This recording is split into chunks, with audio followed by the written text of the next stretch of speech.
Hello, everyone. It's Marcelo Lopez here, and I've just had a very interesting conversation with Jim Grant, founder and editor of Grant's Interest Rate Observer. We talked about markets, interest rates, inflation, gold, uranium, and much more. Unfortunately, Jim had a few issues with his video, but the audio is fine. I hope you like it. Let's play the video.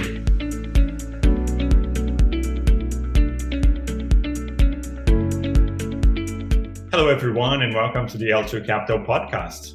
I have the pleasure to talk today to the founder and editor of Grant's Interest Rate Observer, Jim Grant. Jim, welcome to the program. It's a great pleasure to be here and talk to you again. It is nice to be here. Even though you can't see me, please know, Marcelo, I am here. We all know, Jim. We all know.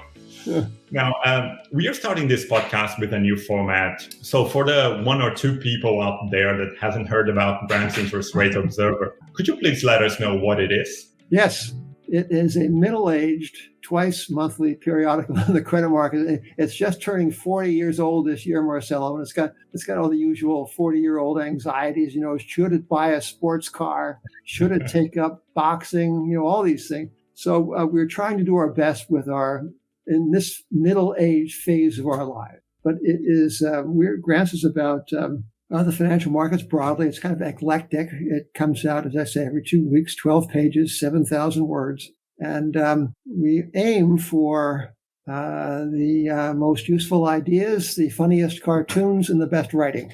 That's the goal. And one of these days, Marcelo, we're going to reach that. No, you guys do a great job. Thank you.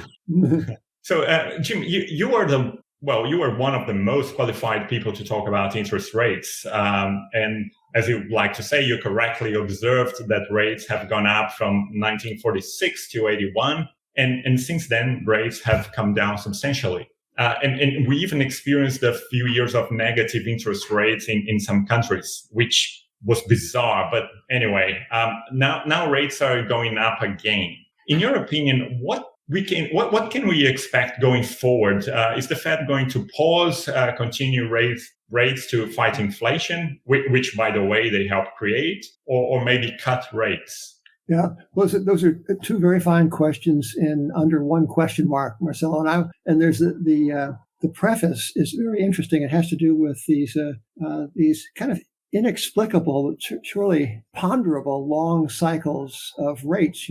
Since the middle of the 19th century, interest rates have trended in generation length, multi-decade intervals. And I've never seen anyone really explain why this should be, but it seems to be so. Certainly it is so. Why it should be so is a mystery. But the past two cycles especially have been famous, at least in some obscure circles, Marcelo, famous for the extremes that they reached.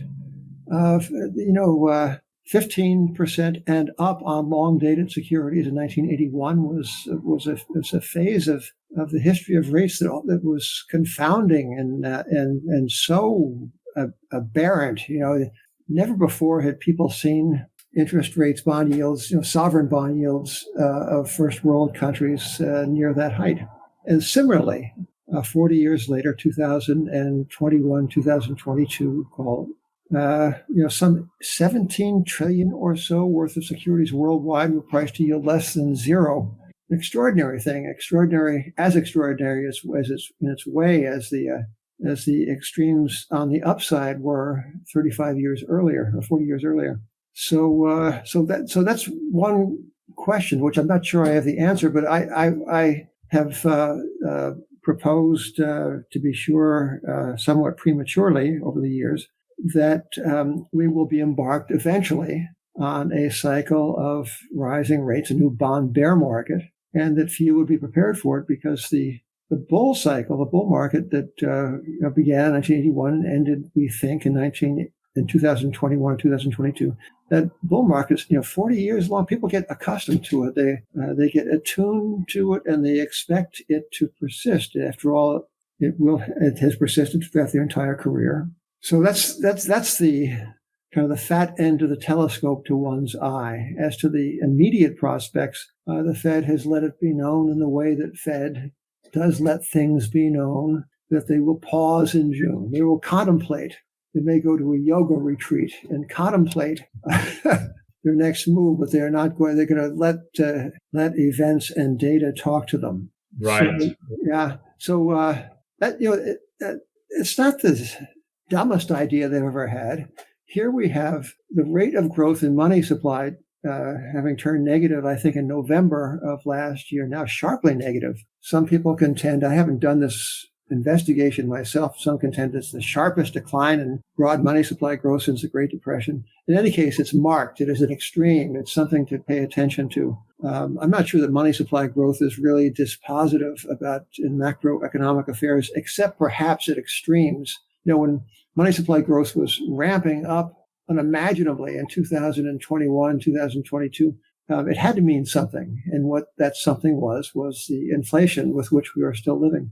Sure. And similarly, perhaps the collapse in money supply growth, as marked as it is, may mean something as well, which would be the mirror image.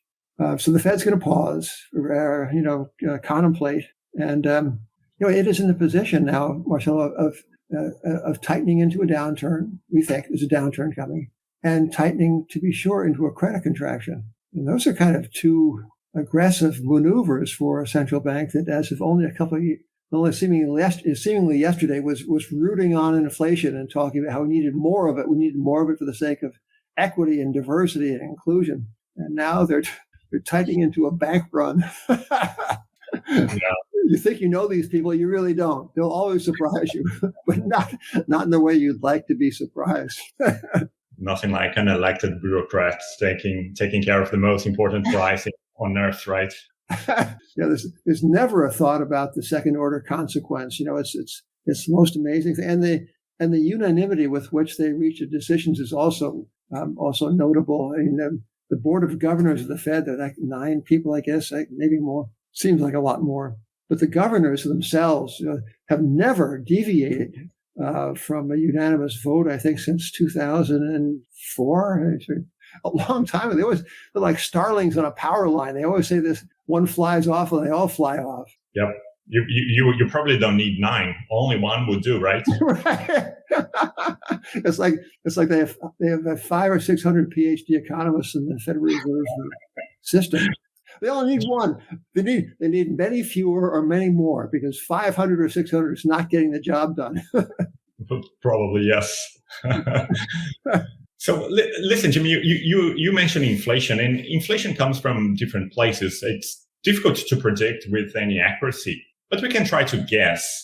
I would like to know what your guess is. Is inflation will remain high, will come down a bit? Do you think we need a recession for inflation to come down? And the second question, will we have a recession this year? I think we will have a recession. And the reason I think that is I believe that the consequences of 10 or a dozen years of suppressed interest rates are significant and have not yet revealed themselves in their full malignant glory. So I do think that there is a recession coming. And so inflation, you're right. And I used to be rather dogmatic about inflation, not quite so dogmatic perhaps as the most doctrinaire monetarist, but I bought into the idea that it's always and everywhere a monetary phenomenon. And it's some level of truism. It's a truism, of course, that is correct. You can't have an inflation without money, so it's a monetary phenomenon. But I've also come to respect the surprises that are part and parcel of a proper inflation. In this case, the pandemic was an exogenous event, and fiscal policy certainly plays its part. There's a very formidable economist out in the Hoover Institution, and I'll think of his name in a minute, who has written a formidable book contending that inflation is always and everywhere a fiscal phenomenon. So I think that inflation will persist at some level. I think that level will be much above 2, much above 3, 4 or 5-ish. I don't know. Likely to be pull back in a recession, yes. But I kind of think this is an age of inflation, and I think that because there are no checks on borrowing and spending and money creation. Long gone, of course, like a half century gone is the remnant of the gold standard that ended with Bretton Woods in 1971. So I think, again, the big picture is one of inflation. So I think we can expect cyclical pullbacks in the rate of inflation, but a persistent secular inflation. Interesting. And Jim, we always talk about gold, and you have been a fan of gold for many years. and gold is doing well. So this is something we have to talk about today. Do you think it will still shine going forward, even with higher rates? And do you prefer to have exposure to the metal itself, or maybe to the miners because they have more torque? What are your thoughts? I am famously or infamously a gold bug of the longest standing. I actually did not invent gold. That's an ageist rumor. I think, really good investors don't have temperamental attachments to asset classes, but I confess to you that I have something of the kind with regard to gold. So what investment advice I give on this is ought to be taken with that particular grain of salt. But I think that gold is an investment in monetary disorder. It's not a hedge against it, because we have the thing. It's a hedge to me is a defensive allocation of capital in expectation of something going to happen. But I see monetary disorder all around me. I see it in the private sector. I see an utter lack of circumspection in banking playing out now with respect to these serial regional bank runs and difficulties. And I certainly see it in the fiscal realm. So I think that monetary disorder in the monetary realm. So I think monetary disorder and financial disorder is a feature of our times, and gold is an investment in that. It is famously the monetary asset for which there is no counterparty. So gold doesn't actually go up when you want it to. In my experience, one is reminded of the Peanuts cartoons where Lucy, there's an American game of football, is holding the football on the ground, and she's a holder for a place kicker. And Charlie Brown goes to kick the ball, and Lucy drops it before Charlie Brown can get a foot into it. So there's that experience with gold bulls as well, gold bugs and bulls. It can be a most vexing choice of investment asset. Now, as between the miners and the bullion, miners are leveraged to the price of gold the way the bullion price is not, and that works, of course, both ways.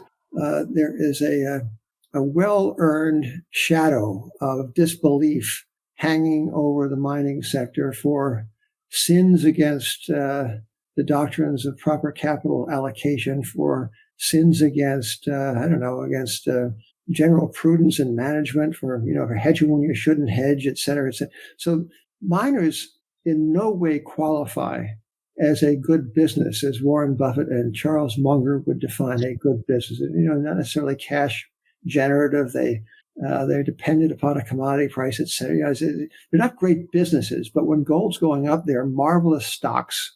And if you hold a view of central banks that says that the central bankers are winging it, they have no real fixed ideas about how the world works, they are trend followers, et cetera.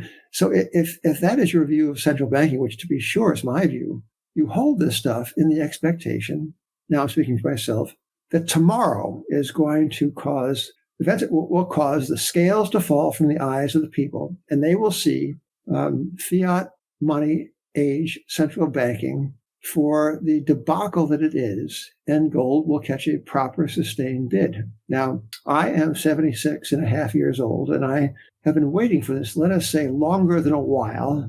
And I have known people my age who died waiting for it. So this is by way of saying, Marcelo, that I'm not warranting timing on this, but this is my line of reasoning with regard to gold. Fantastic. Thank you for that, Jim. Listen, we all know about the war in Ukraine, huge debts, high interest rates, inflation, bank failures, and all that. Now, in your opinion, what are the risks in the market now that people are not paying attention to, and they should? Oh, a very big question. well-informed question, to be sure, Marcelo, but a large one. I don't know. Let's start with with valuation. Speculative grade corporate bond spreads are very tight against treasuries. Not very tight, but very tight in the context of a potential looming recession.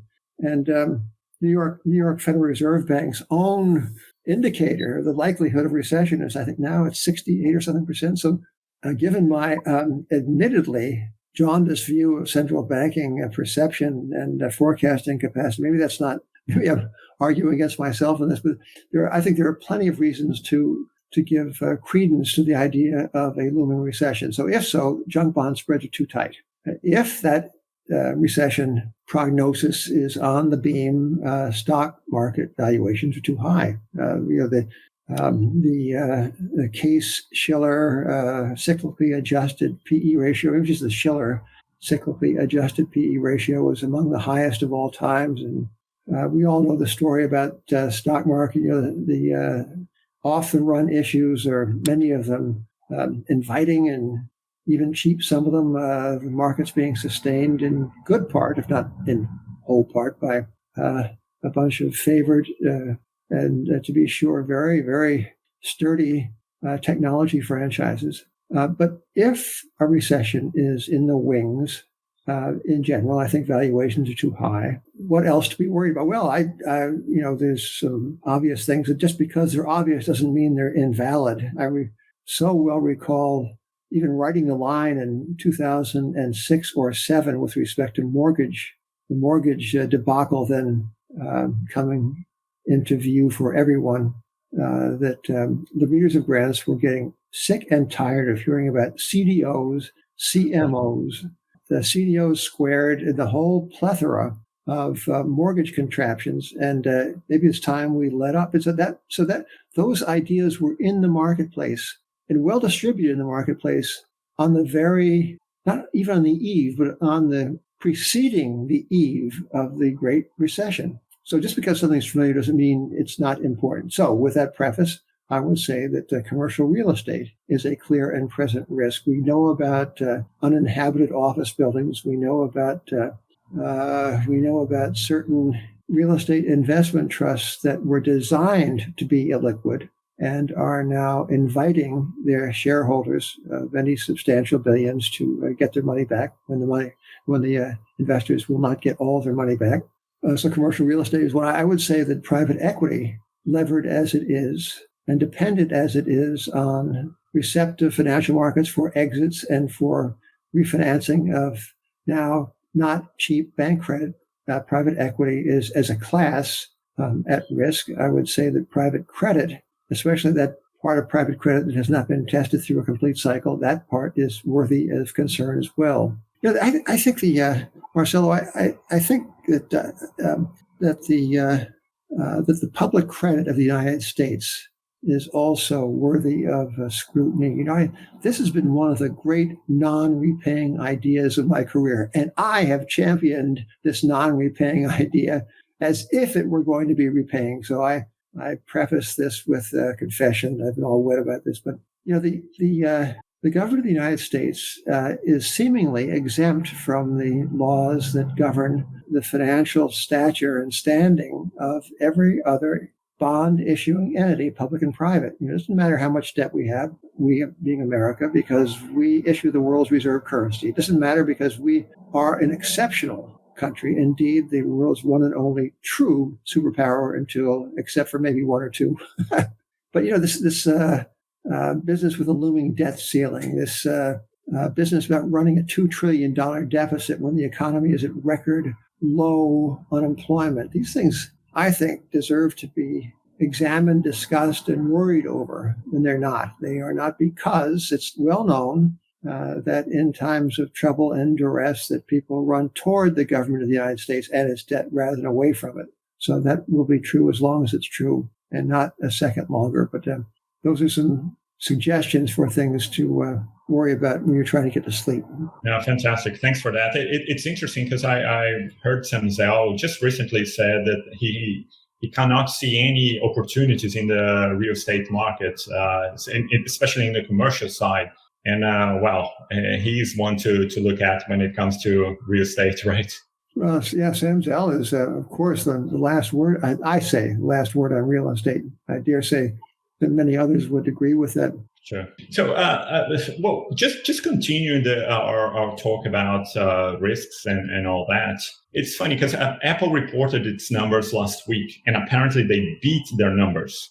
What people fail to notice is that the analysts reduced their expectations, and Apple is selling now less than what it was doing a year ago. The sales went down. They are not growing. Yes, right. And the stock is trading at a PE of almost 30. To be trading at a PE of 30, it should be a growth stock. And there's no growth, but everyone is loving it. You said the other day that when we have zero interest rates, imagination displaces analysis. and I found that phrase brilliant, by the way. But do you think this mentality is still on in the stock markets today? I mean, you said that maybe the stock market is overpriced, but how overpriced is it? Well, on the basis of certain metrics, it's very overpriced. It's the contenders for the title of all-time richest would be 1929 and or the year 2000, I guess. Wow. So I've heard people make this bull argument for Apple that it is. The growth is slowed down, but it's now going to be a consumer staple. Staple because people can't live without their cell phones. They would sooner give up their second car, maybe their first car, than their cell phone. Walk out of the office without your cell phone, you feel as if you're missing an item of clothing. It's embarrassing. You have to retrieve it. It's a compulsion. So, anyways, it's except cigarette companies have an even greater compulsion, and they have been through their cycles. Hats off to Warren Buffett, hats off to all the Apple bulls, but I think this is not so much a stock selection as it is a moment in a cycle. And we at Grants are looking at some of the legacy media companies of yesteryear, and now they've I don't want to go into names just now, but they pick one or two just for broad description. They have trended from composite newspaper and TV and broadcast TV companies to the deepest cigar buddy kind of value stocks. And if you were to make the case, if you made the case that Apple at 30 times earnings is going to remain at 30 times earnings regardless of its growth rate, you'd have to explain why it should be any different than the most beloved growth stocks in the past many of them have gone on to their cyclical rewards at much lower multiples. So nothing is in a dynamic system such as market capitalism. There's no such thing as permanent high plateaus. There's no such thing as permanent franchises. And I would see Apple in that light. Right. Yeah, well, I agree. And do you think in general the stock market is very overpriced, or what are your thoughts? You compare it to 1929. Is it that well, no, bad? This is the cyclically adjusted price earnings ratio. This is not an opinion. It's a fact that today's PE multiple, and I think it's an average of it was 10 preceding years, so as to iron out the cycles and to get a more or less pure price earnings multiple. It's higher today than it has been at such notable cyclically extreme moments as 1929 and the year 2000 tech bubble. So that's the market in aggregate. The S&P cyclically adjusted PE ratio, but within that market, of course, there are many pockets, and I know value investors who can make the case for compelling bargains in some areas. You can look at some financial institutions, especially perhaps in Europe, and see some crazy multiples, inviting multiples. But so it's not a very satisfactory answer to the question: is the market overvalued? The market, as defined, S&P 500 is, I think, overvalued. Right. So, going back to the subject of banks, we saw the demise of SVB, First Republic, and other smaller banks in the U.S. are going through a very difficult. What do you think are going to be the of hitting the economy? Who will be impacted by this? Well, the immediate consequence of these runs and these failures and the regulatory crackdown that has followed the escape of the horses from the proverbial barn, the immediate consequence of this is the cinching down of credit. loan officers, according to the latest survey, are more reluctant to extend credit, and borrowers, perhaps anticipating or actually experiencing a more difficult macro environment, are more reluctant to apply for a loan. So credit is receding, and that's reflected in the pullback in the rate of money supply growth to a sharply negative contraction in money supply. Yeah, so there's something also about bank runs and credit contraction that I think infuses the macroeconomy with a sense of anxiety. You associate it with depressions, and certainly not with raging bull markets or prosperity. Okay, Jim. About 3 years ago, I think, give or take, we talked about uranium, and since then, uranium has done pretty well. Do you have a view on the commodity going forward? Do you think it still can be a good investment? And is there any commodity that you think is worth looking at? We have not looked at uranium for a while, Marcelo. I am residually bullish on it because of the process of elimination. I think that nuclear power is so green that it might even satisfy the bureaucrats of the state of New York, which have outlawed gas stoves in new construction in the former Empire State. So people in America are reacting to the outages of power and the growing unreliability of the power grid by going on getting themselves generators and kind of setting up their own bespoke electricity generating networks. And I think it's a terrible indictment of national energy policy that this is happening, and I think it constitutes this deplorable state of affairs. And in energy in this country, I think itself forms a bullish argument for nuclear power. The ideology against it is strong, and the politics against it are formidable, especially with the current administration in this country. But the economics are compelling, and I think the sense of the argument may one day surmount the ideological objections to it. So I am bullish in a kind of a distant and not very granular way on uranium. Sure. Well, even Oliver Stone made a film about it recently. So, I think politicians move towards where the population is going. So if the population is pro-nuclear, I'm sure they will start being more pro-nuclear as well. It is to be hoped. Yeah. Jim, last question. You read a lot and you write great books. Do you have any book recommendations for us? Oh, yes, I do. I have impression, why a great book. Oh, thank you. I have three, Marcel, none of which I wrote. Oh, fantastic. The first one is by Edward Chancellor, and it's called The Price of Time. And it is I think Stanley Druckenmiller just recommended this week, actually. What a great suggestion. I was going to recommend it before Stanley, so I'm not copying Stanley, as the kids say. Of course not.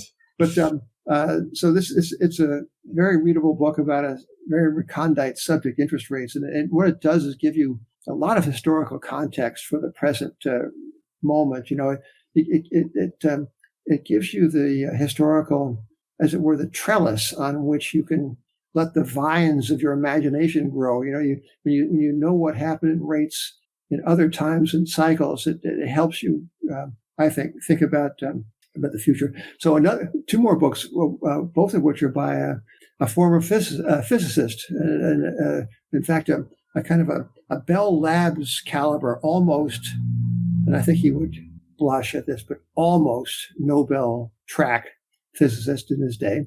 And his day is still with us. His name is Emanuel Derman. That's D as in David, E-R-M-A-N, Emanuel Derman. And Emanuel just retired from the Columbia Business School. He was a professor of financial engineering, and so he worked as a theoretical physicist and a particle physicist, I guess he was. And then he went to work on Wall Street, and he made his compromise with making a living and he worked for Goldman Sachs for a long time. But he wrote a book called My Life as a Quant, and it is the most charming, for one thing, well-written and eye-opening book about the contrast between the physical sciences on the one hand and the social science we call economics and finance on the other. And this book arms you for against the pretensions of the Fed. When you hear an actual physicist making a case for gold bullion, as he does in this book, as a monetary asset, it kind of makes you want to throw your shoulders back and pick up your chin and walk a little prouder, because at last you have somebody on your side who can out-quant the 568 or where they are economists at the Fed who decorate their essays with algebra. So that's one book by Emmanuel German. The second book is Models Behaving Badly. Models Behaving Badly. And it is a book that more specifically contrasts a proper theory, such as those posited by Newton or Einstein, with the models that the econometricians use to predict macroeconomic movements. And Emmanuel in this book quotes somebody who says that whereas in physics, 3 laws explain 97% of the forces of the universe, in finance, 97 laws explain 3% of the movement in economics. But the whole book is like that. Both books are like that. It's full of wonderful wisdom and good writing. So The Price of Time, My Life as a Quant, and Models Behaving Badly are my picks. Fantastic. Thank you very much. Jim, once again, many thanks for coming to this program and sharing your insights with us. It's always a great pleasure to talk to you. Oh, Marcelo, it's my pleasure. I am so flattered to be asked to do it, an honor indeed. So thank you. Thank you. Talk to you soon. Bye-bye. Okay, I would like that. Okay, bye.